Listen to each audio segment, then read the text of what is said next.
사랑과 은혜가 충만하신 하나님 아버지 감사합니다. 이 저녁 우리가 다른 곳에 있지 아니하고 주님 예배하는 이 자리에 모이게 하심에 감사를 드립니다.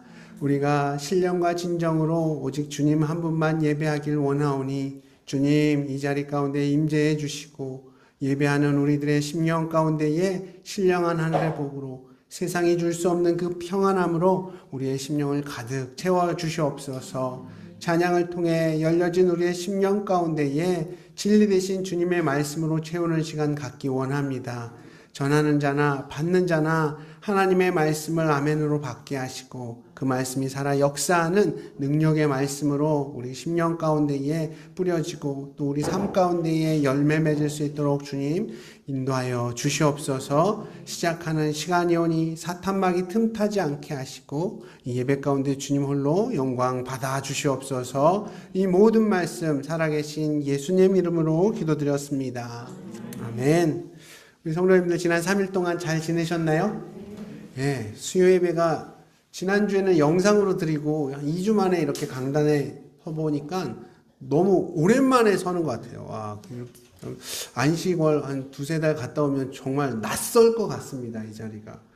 어쨌든 지난 2주 동안 혹시 야고보서 이독하신 분 계실까요?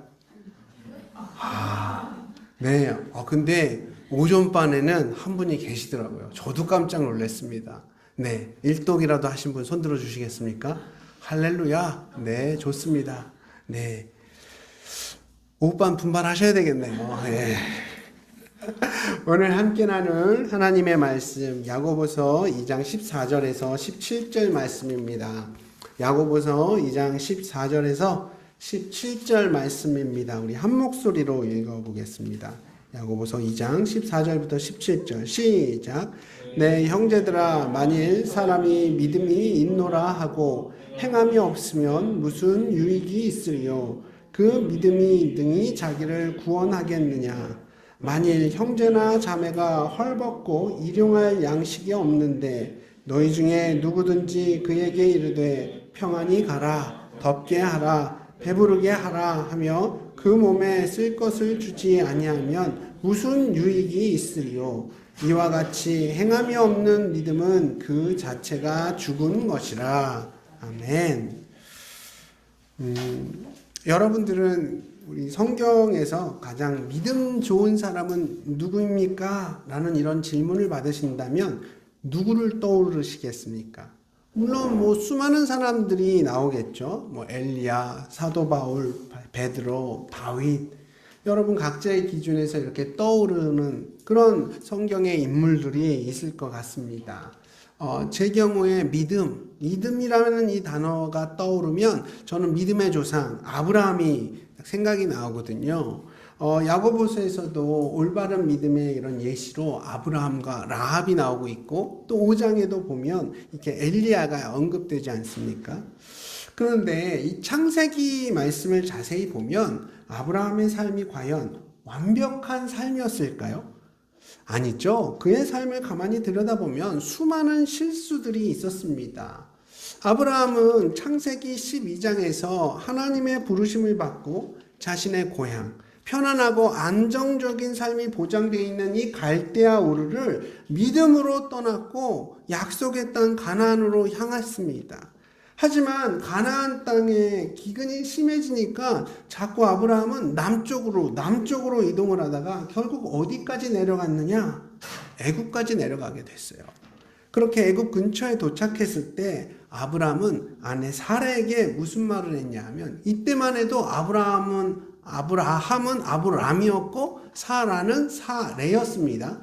17장이 돼서야 이제 아브라함이 되고 사라가 되는데 어쨌든 이 애굽 국경 근처에서 아브라함이 사라에게 이런 말을 하는 거예요. 당신은 너무 아리따운 사람인데 예쁜 사람인데 당신의 미모에 반한 애굽 사람들이 내가 당신의 남편인 걸 알게 되면 아마 날 죽이고 당신을 차지할 것 같다고. 그러니까 이제부터는 우리가 부부가 아니라 남매인 척을 하자고. 그러면 아마도 애굽 사람들로부터 내 목숨을 보존할 수 있을 뿐만 아니라 심지어 우리를 아주 환대해 줄 것 같다고. 이런 얘기를 하는 거예요. 아니, 믿음의 조상 아브라함이 이런 모습을 보인 겁니다. 목숨 걸고 자기 아내를 지켜도 모자랄 판에 어떻게 자기 목숨 부지하자고 아내를 내 여동생이라고 이렇게 거짓말을 하자고 하는 겁니까? 주일 설교 때도 말씀을 드렸잖아요. 거룩하면 뭐라고요? 죄로부터 구별되고 세상이 아니라 예수님을 닮아가는 거라고 말씀을 드렸는데 문제 앞에서 세상의 방법대로 거짓말이나 살살하고 있는 이런 모습이 바로 우리 믿음의 조상 아브라함의 삶의 한 부분이었습니다. 아니나 다를까 사레는 애굽 사람들의 눈에 금방 띄게 되었고 애굽 왕 바로는 사레를 자신의 아내로 삼기 위해서 오빠라고 자신을 소개한 아브라함에게 엄청난 지참금을 지불하잖아요. 하지만 하나님의 직접적인 개입으로 인해서 사레는 바로의 아내가 아니라 다시 아브라함 품으로 돌아올 수 있게 되었고 이스라엘 민족을 향한 하나님의 계획은 차질 없이 이렇게 진행되게 되었습니다. 어쨌든 이 믿음의 조상 아브라함도 믿음을 발휘해서 갈대아 우르를 떠났지만 그 믿음이 완벽했던 건 아니었어요. 실수투성이에 비겁하기도 했고 현실 속에서는 하나님이 아닌 세상 방식대로 상황을 판단하고 결정하기도 했죠. 우리가 이 야고보서 말씀을 읽으면서 믿음에 대해서 쉽게 오해하는 부분이 뭐냐면 믿음과 그 행함이 절대 분리되지 않는다는 이 말을 올바른 믿음이 있다면 반드시 내 삶 가운데에 완벽한 행함들이 반드시 뒤따라야 한다는 것으로 오해하기도 합니다. 그러니까 완벽한 행함이 있어야지만 내 믿음이 온전한 믿음이라고 생각한다는 거죠. 물론 믿음과 행함이 분리되지 않아야 하는 건 맞지만 우린 여전히 연약한 존재이기 때문에 늘 넘어지고 실수할 수 있다는 걸 염두에 두어야 합니다. 그렇게 나의 연약함을 인정하고 하나님을 더 의지해야 되는 거예요. 자, 한번 생각해 보십시오.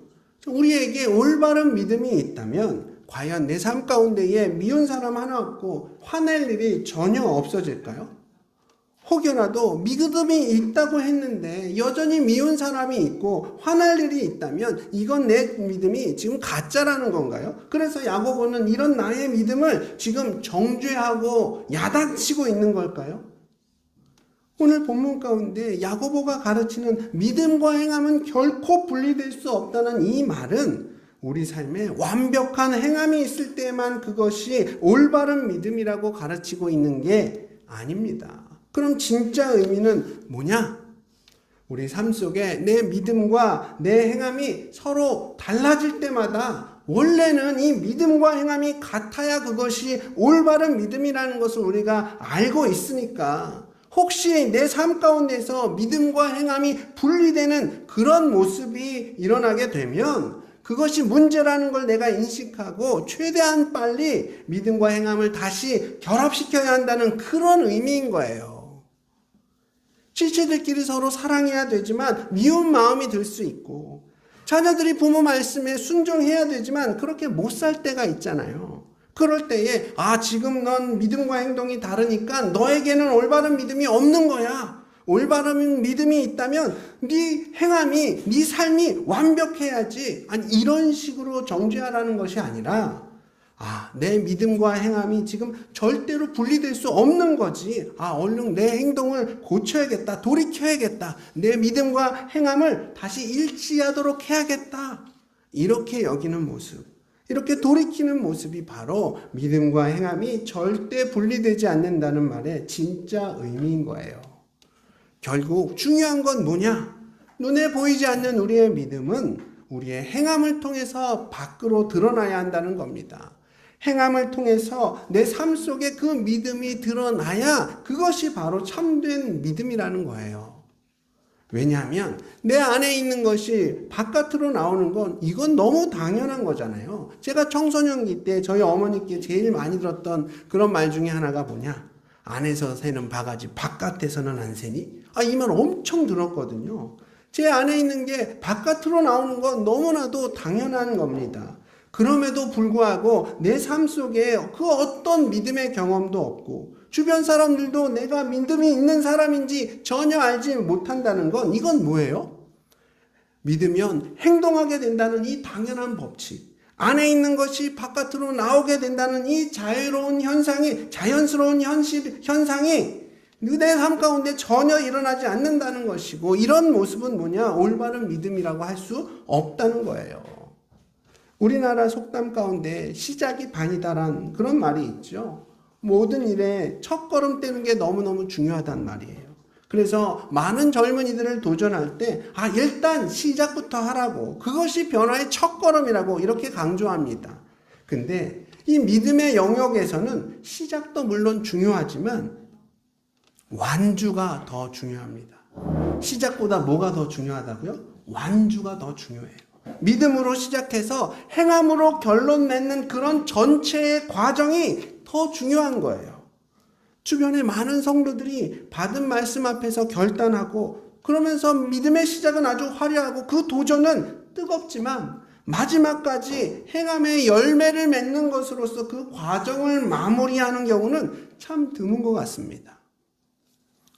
많은 성도들이 믿음의 완주가 아니라 그저 절반의 믿음만으로 만족하고 그냥 살아가는 모습이 너무너무 안타까운 현실의 모습이에요.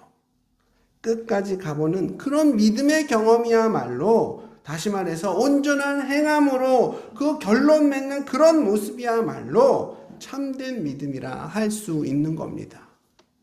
그래서 오늘 야고보서 말씀을 통해서 우리 삶 속에 너무나도 익숙한 이 절반의 믿음은 도대체 어떤 모습인지 우리가 함께 나눠보면서 절반의 믿음으로부터 벗어나서 우리의 믿음이 온전한 믿음, 참된 믿음으로 변화되는 이 시간 되기를 소망합니다. 자, 그럼 절반뿐인 믿음, 과연 어떤 모습이냐? 말씀을 듣고 그저 찔림에서 끝나버리는 믿음이 바로 절반뿐인 믿음입니다. 말씀을 듣고 그 내 마음 가운데 그냥 찔림으로써만 그냥 맞춰버리는 게 절반의 믿음인 거예요. 많은 분들이 은혜 받았다 이런 고백들을 자주 하십니다. 설교를 통해서 은혜 받았다는 분도 계시고, 찬양을 통해서, 큐티를 통해서, 성도 간의 교제를 통해서, 말씀을 읽으면서 나 오늘 은혜 받았어 라는 이런 고백들 많이들 하시는데, 우리가 받은 그 수많은 은혜들 중에서 우리의 마음을 따뜻하고 풍요롭고 평안하게 하는 그런 은혜들도 있지만, 때론 우리의 마음을 부담스럽게 하고 그 어떤 찔림으로 인해서 우리의 마음을 불편하게 하는 그런 은혜도 있는 것 같습니다. 일명 나를 찌르는 은혜, 이런 게 있어요. 주님께서는 가끔 말씀을 통해서 내가 하기 싫은 일들을 시키시거나 내가 용납할 수 없는 사람을 품으라거나 이런 식으로 우리가 육신적으로 생각할 땐 너무 하기 싫은 일, 너무 하기 힘든 일들에 대해서 성령님을 통해서 가끔 우리 마음 가운데 이렇게 부담을 주시기도 하는데, 자, 이럴 때를 가만히 한번 생각해 보면 내 기분이 나쁜 건 아니에요. 왜냐하면 나를 사랑하시는 하나님께서 성령을 통해 주신다는 그런 마음의 확신이 있으니까 기분이 나쁘지는 않습니다. 그렇지 않습니까? 우리가 충분히 사랑받고 있다는 그런 느낌을 받고 있는 사람한테는 그 사람이 나한테 무슨 말을 해도 이게 괜찮거든요. 심지어 욕을 해도 이 사람이 날 사랑해서 하는 말이지, 이런 믿음이 있으니까 괜찮다고요. 이 경우랑 마찬가지인 거예요. 하나님께서 나를 사랑한다는 그런 그 사랑을 충분히 느끼고 있는 상황 속에서 주시는 그 책망과 찔림이기 때문에 비록 내 마음 가운데는 조금 불편함이 느껴져도 그 찔림에 오히려 은혜 받았다는 그런 좋은 마음이 더 생기는 거예요. 혹시 여러분들께서도 그런 경험들이 있으십니까? 지난 예배 후에 우리가 부서별로 나눔을 할 때 저희 부서에서는 한 집사님이 이런 고백을 하시더라고요. 오늘 거룩이라는 말씀을 들었는데 내 마음 가운데 너무 찔림이 있었다고. 내가 진짜 거룩하게 살고 싶은데 그렇지 못한 것 같아서 하나님 앞에 너무 찔림이 있었다고. 이런 고백을 하시는 거예요. 여러분도 이런 고백들이 있으셔야 돼요. 그런데 문제는 뭐냐? 그저 주님이 주시는 이 찌르는 은혜에만 감사하고 그냥 모든 게 맞춰졌다면 그게 문제인 거예요. 주님께서 주시는 이 찔림을 통해서 그저 주님은 여전히 날 사랑하시는구나. 그래서 나에게 이런 찔림의 은혜를 주시는구나. 그리고 어떤 결론을 내냐? 난 여전히 주님의 음성을 잘 기울이는 사람이구나. 아직 여전히 내 영은 살아있어서 주님의 음성을 잘 듣고 있구나. 이런 황당한 결론이 나오는 거예요. 이게 물론 틀린 생각은 아니지만 그런 분들을 향해서 오늘 본문에서 야고보는 아주 날카로운 질문 한 가지를 던집니다. 오늘 본문 14절 말씀을 함께 읽어보실까요? 14절 시작. 네, 형제들아.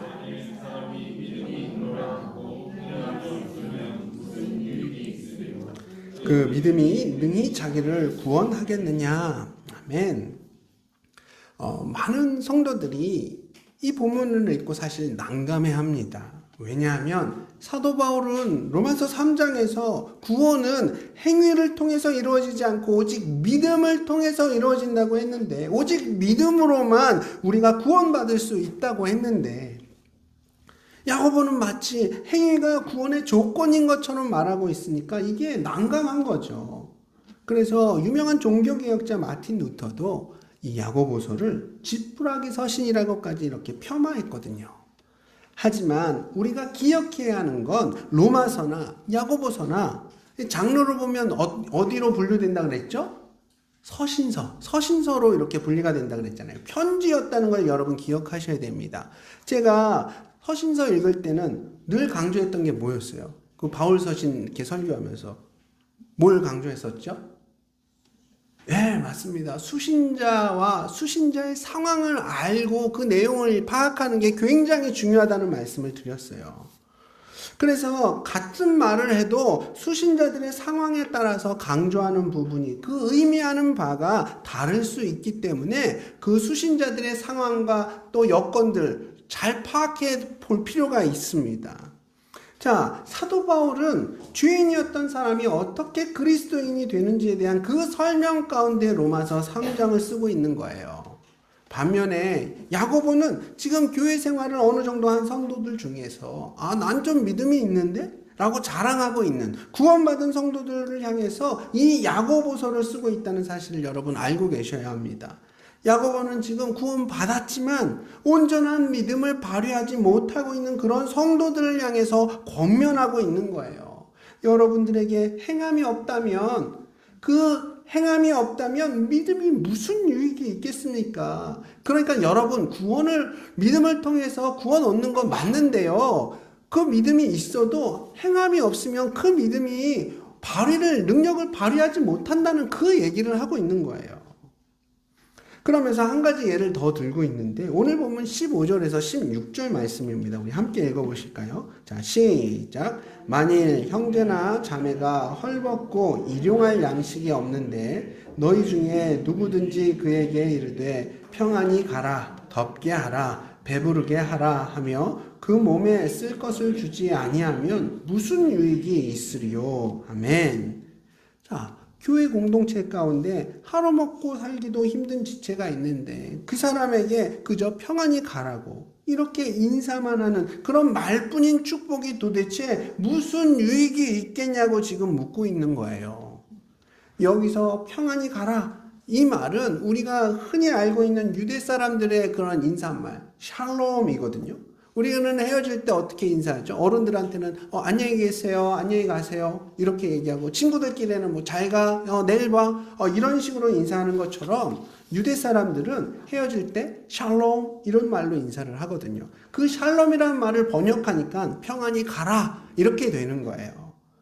자, 그리고 이어지는 말을 보면 덥게 하라, 배부르게 하라 라는 말이 나오는데, 이건 무슨 의미냐 하면, 야, 너 지금 추워 보이는데 옷 좀 따뜻하게 입고 다녀. 야, 너 지금 배고파 보이는데 뭐 좀 잘 먹고 다녀. 이런 식으로 그저 말만 하는 거예요. 아니, 일단 이렇게 말을 하는 걸 보면 어떻습니까? 상대방이 지금 춥다는 거, 그리고 배고픈 상황이라는 거 이미 다 알고 있다는 거잖아요. 그런데 이런 인사들이 정말 입을 옷이 없는 사람들한테는, 정말 배고파도 먹을 게 없는 사람들한테는 과연 평안의 말로 들렸을까요?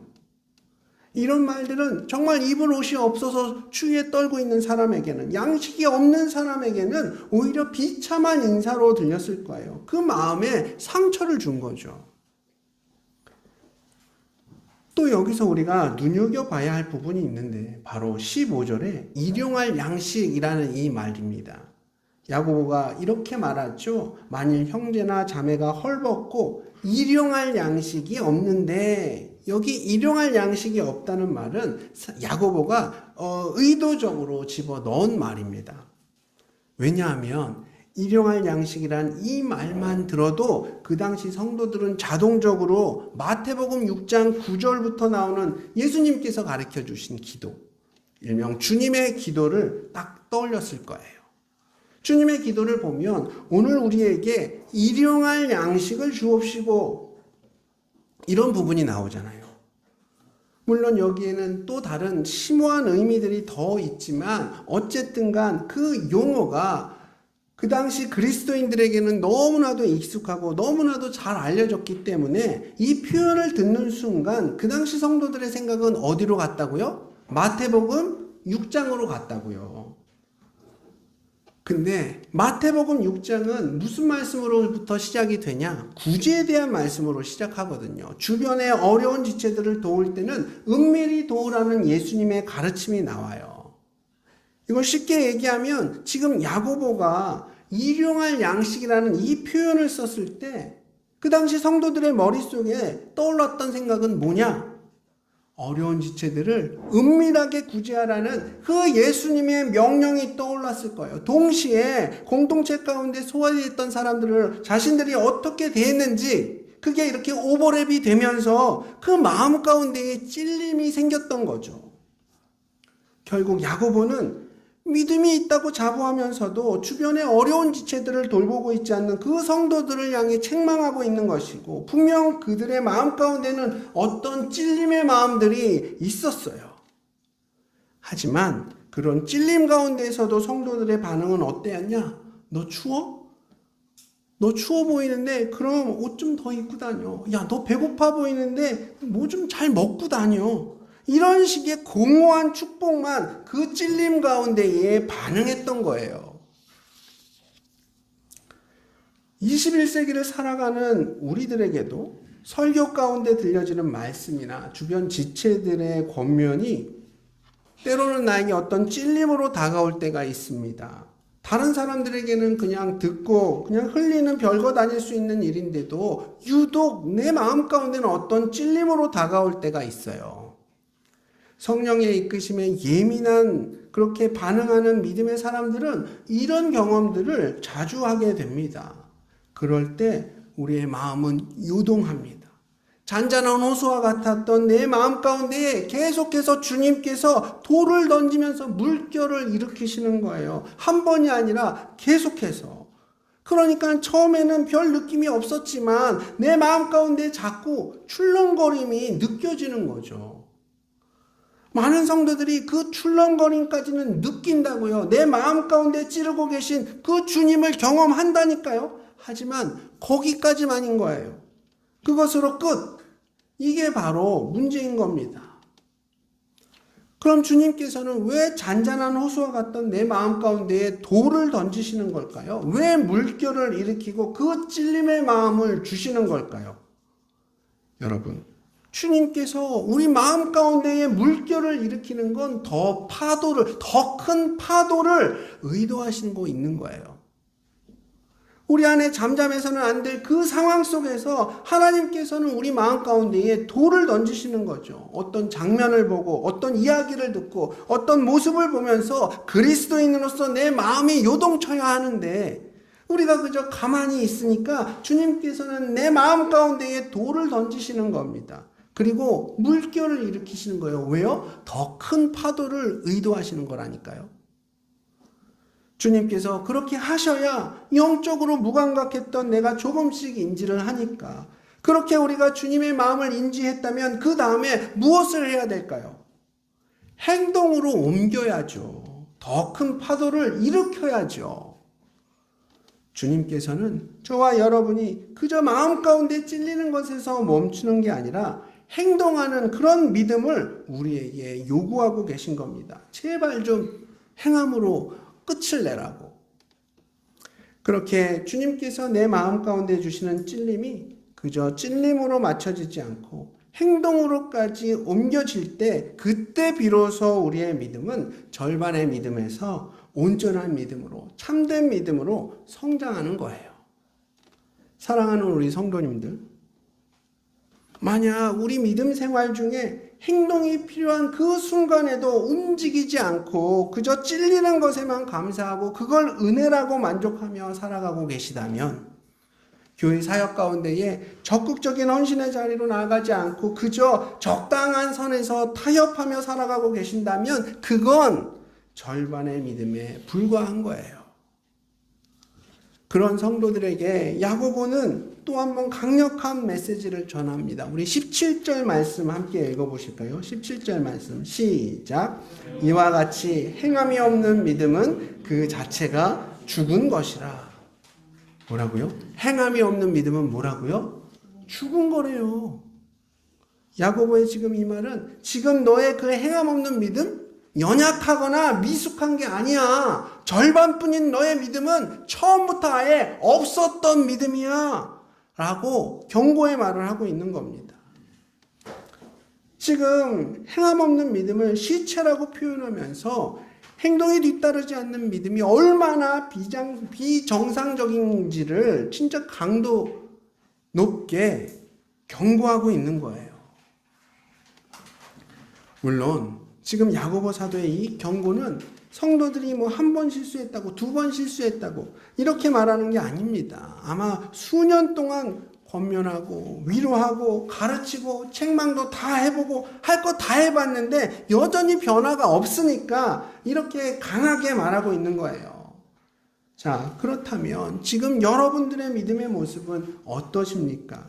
믿음으로 시작해서 행함으로 결론이 나는 그런 온전한 믿음이십니까? 아니면 아직 행함까지는 도착하지 않은 절반의 믿음이십니까? 사랑하는 우리 성도님들, 오늘 본문 가운데 야고보도 그렇고 이렇게 설교하고 있는 저도 그렇고